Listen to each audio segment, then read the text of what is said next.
श्री कृष्ण और राधा की अमर प्रेम कथा। वृंदावन की पावन भूमि, जहाँ यमुना की लहरें मधुर स्वर में बहती थीं, जहाँ कदम्ब और वट वृक्ष साक्षी थे दिव्य लीलाओं के, वहीं जन्म हुआ उस प्रेम का जो न कभी बंधन बना, न कभी समाप्त हुआ। यह कथा है श्री कृष्ण और राधा की, ऐसा प्रेम जो देह से नहीं, आत्मा से जुड़ा था, ऐसा संबंध जो शब्दों में नहीं, अनुभूति में बसता है। वृंदावन की सुबह और नंदलाल का आगमन। मथुरा में कंस के अत्याचार बढ़ते जा रहे थे। धरती कराह रही थी, देवता व्याकुल थे। तभी ईश्वर ने स्वयं अवतार लेने का निश्चय किया। भाद्रपद मास की अंधेरी रात में कारागार की कोठरी में देवकी के गर्भ से जन्मे वासुदेव कृष्ण को उनके पिता वसुदेव गोकुल ले आए। वहीं नंद और यशोदा के घर पलने लगे नंदलाल। बाल कृष्ण शरारती थे, माखन चुराते, ग्वालों के संग खेलते, गोपियों को छेड़ते। पर उनकी हर लीला में एक अद्भुत आकर्षण था।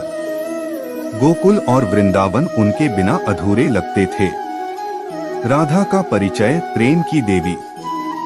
वृंदावन में ही एक सुंदर कन्या रहती थी, राधा।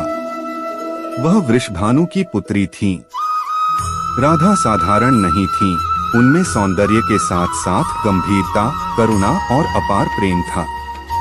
कहा जाता है कि राधा कृष्ण की आत्मा थी और कृष्ण राधा की चेतना। राधा और कृष्ण की पहली भेंट कोई साधारण भेंट नहीं थी।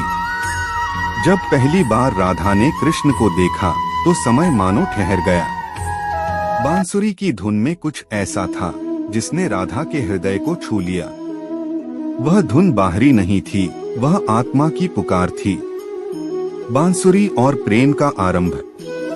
कृष्ण की बांसुरी केवल संगीत नहीं थी, वह प्रेम का निमंत्रण थी।